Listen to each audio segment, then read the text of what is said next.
with haste. Good evening. I'm here on behalf of Gale of Waterdeep.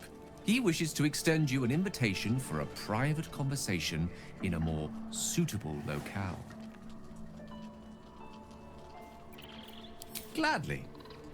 Simply follow yonder path, and soon you will find him.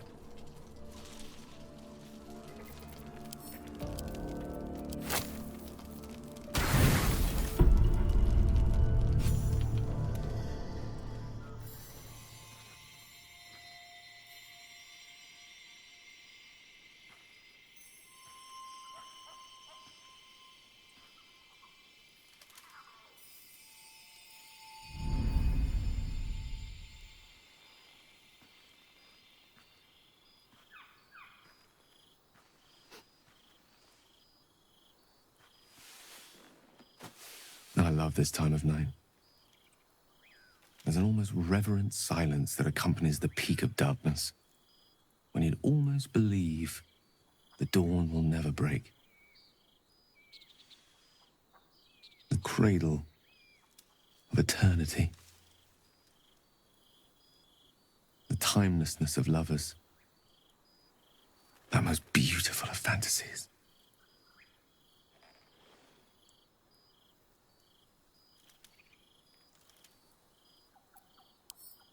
I will be.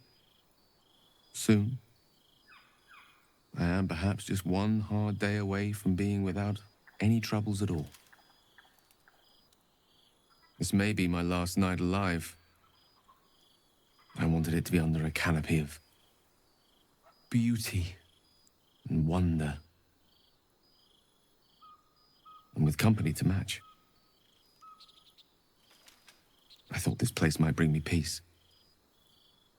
I thought it might make the weight of what I must do feel a little lighter. But I'm not so sure.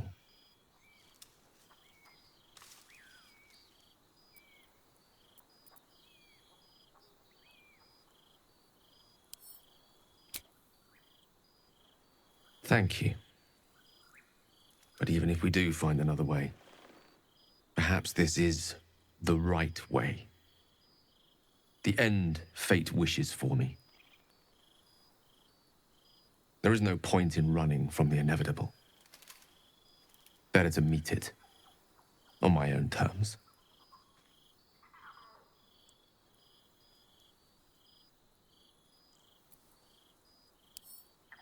One moment with you could sate me for a lifetime and prize the fear from my heart.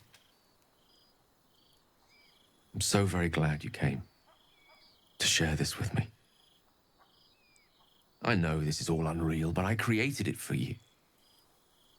You must know that you're very special to me. If things were different, if we were home, I'd have taken time to do things properly, to say it all better. But time is short. I'm in love with you.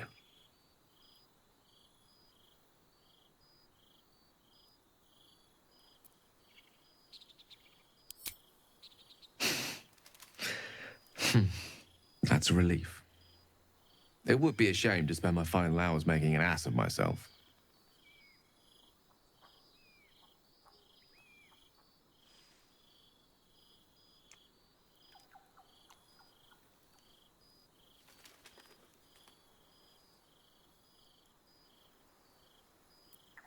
Not if I have any say in the matter.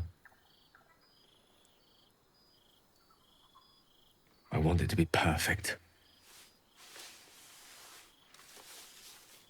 To bond with you in the way the gods do, intertwining our spirits in visions of the weave.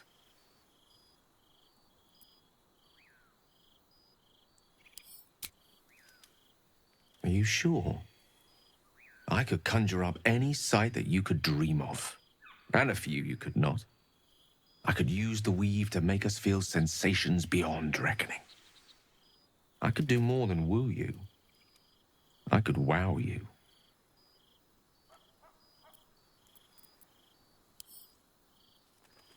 Yes, you are. Trust me, I would know. Let's do it your way, then. So long as it's with you.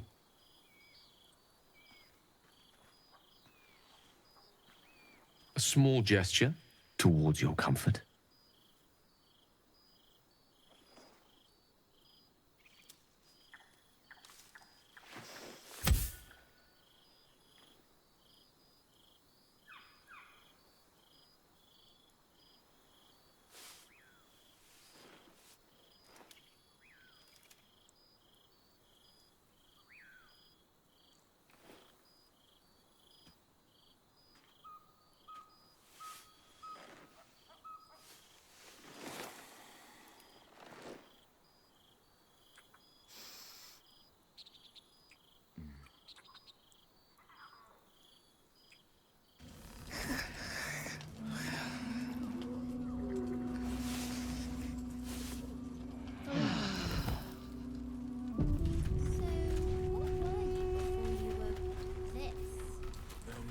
Just what I need.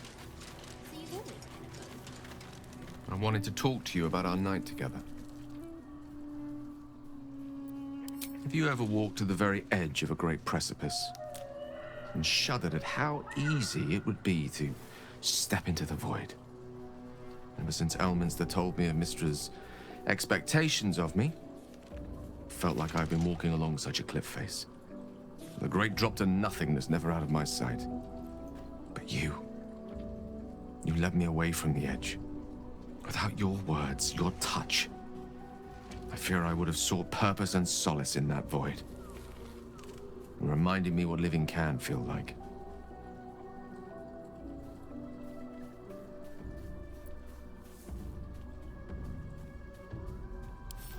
Well, generosity is always a noble virtue, whether it be in the streets, by the charity box, or betwixt the sheets. Besides, given my propensity towards verbosity, surely can't be a surprise that I have a practiced tongue. I hope the end is much farther away than I had suspected. I hope that night meant as much to you as it did to me. And I hope we all have more time together. Together. Alone.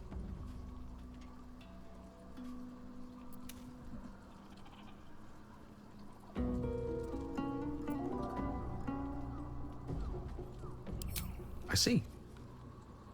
Well, fine is fine. Nobody weeps because the weather is fine. No monarchs were overthrown because their ruling was fine.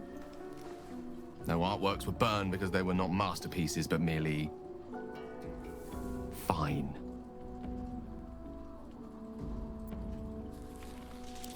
Oh! Well, I hope I didn't make too much of an ass of myself just now. I'll see that there is indeed more to come. Won't betide anyone who tries to stop me. There's nothing that would give me greater pleasure. I'm many things to many people, but I'm never a man to throw the L word around lightly. I said exactly what I meant. I love you. You should never, never doubt that.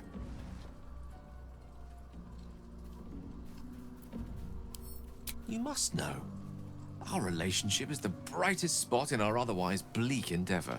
To know you love me for the man I am and not the magic I command. None have loved me so purely before. You are everything to me. And yet our relationship is only a nascent fraction of what it will become. You give me hope. And I've not had that in some time.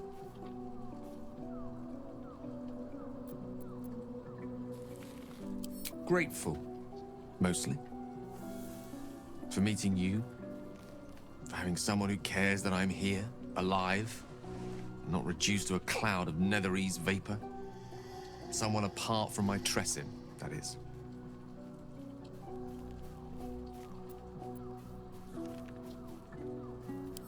Plenty of them, and all complicated. It's not easy to turn away from one you once loved, but now that I see our relationship with all the illumination hindsight has to offer, I mostly feel only regret. I was not the first wizard to fall under her spell, nor will I be the last. I was an amusement to her. Mortal to be trifled with, amused and eventually discarded. I regret the way I hurt her, of course I do. She would have seen me destroy myself to earn her forgiveness. There's no love lost between us. None at all.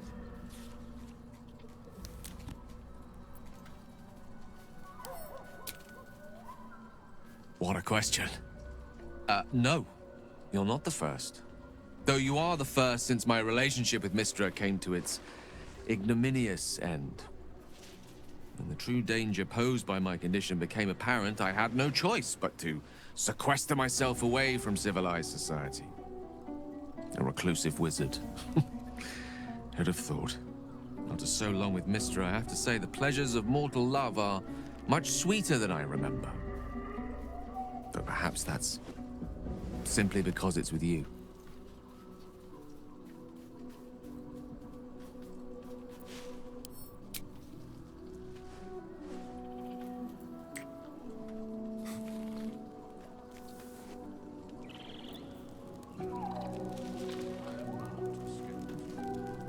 Anything I can do for you, consider it most enthusiastically done.